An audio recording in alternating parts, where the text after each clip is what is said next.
Assalamualaikum warahmatullahi wabarakatuh. Jumpa lagi, nama saya Agil Wulandra dan di sini saya akan untuk membahas soal kuis ke-9 untuk mata kuliah auditing 1.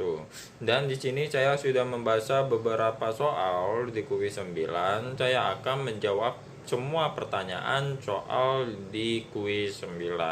Ini dia. Pertanyaan nomor 1.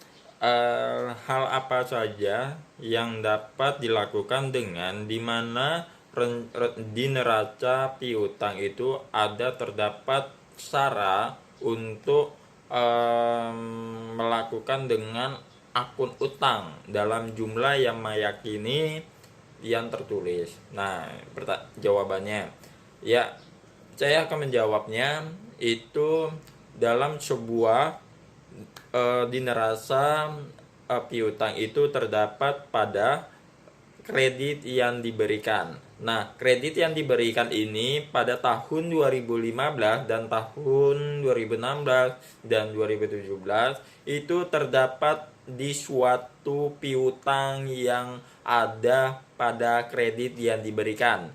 Nah, kredit yang diberikan ini adalah sebuah untuk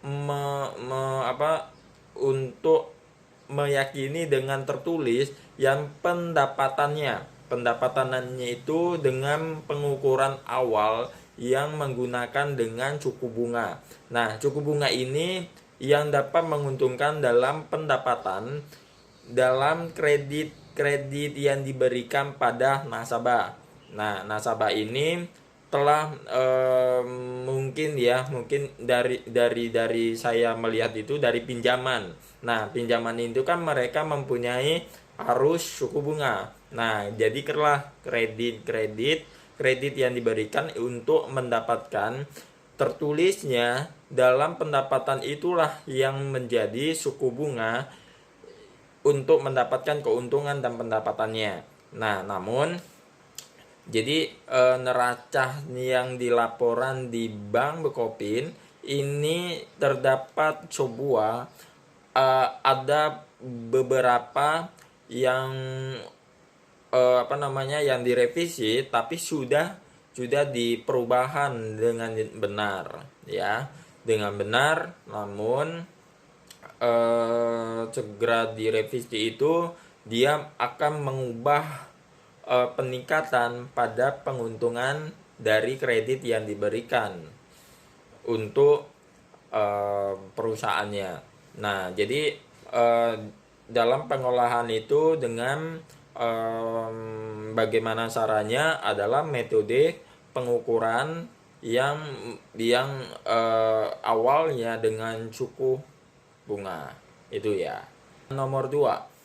Bagaimana caranya untuk menguji bahwa saldo utang pajak yang tertera adalah memang benar, tapi yang merupakan kewajiban dari entitas? Jawabannya adalah ada 3. Yang pertama adalah mengecek e-billing utang pajak. Yang kedua adalah mengecek laporan SPT atau surat pemberitahuan untuk pertambahan nilai pasal 4 ayat 2 dan pasal 21 pasal 23. Nah, yang ketiga adalah mengecek bukti potong pembayaran angsuran PPh 25. Nomor 3. Bagaimana cara menguji bahwa saldo piutang yang tertera ada di laporan posisi keuangan yang benar-benar ada atau disebut dengan existent? Pertama adalah pastikan jumlah yang benar dan cocok dengan berkas pada nilai buku besar, yang artinya adalah menginformasikan pada bahwa saldo umur piutang ini dapat dilakukan dengan oleh prosedur audit yang akan dilakukan. Yang kedua adalah piutang usaha yang dicatat adalah keberadaan. Nah, di mana baik dalam konfirmasi ataupun dalam pengujian dokumen pendukungnya. Yang ketiga adalah piutang usaha yang akan dimasukkan semuanya dalam kelengkapan di neraca laporan posisi keuangannya. Keempat adalah saldo piutang harus diklasifikasi yang tepat. Nah, klasifikasi yang tepat ini akan ditentukan dalam apakah klien akan memisahkan dengan klasifikasi yang berbeda. Adalah yang kelima adalah penyajian dan pengungkapan laporan keuangan pada saldo piutang. Ini adalah dimana pada semua penyajian di laporan keuangan ini harus benar-benar dalam kelengkapan yang diatur oleh auditor. Auditor ini akan memperoleh dimana semua dalam penjumlahan yang benar dan cocok akan sesuai dengan PSAK atau disebut dengan ya standar akuntansinya, dan disebut ada beberapa neraca yang di laporan posisi keuangan itu pada saldo piutang ini ada yang berbeda.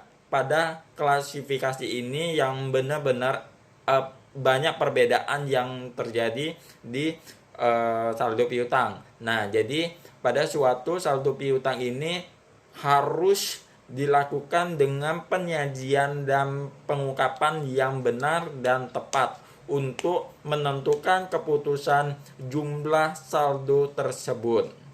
Pertanyaan terakhir nomor 4 yaitu bagaimana caranya menguji pada biaya depresiasi aset tetap pada entitas yang tersebut yang akan benar-benar atau disebut dengan sudah benar dengan perhitungan valuation.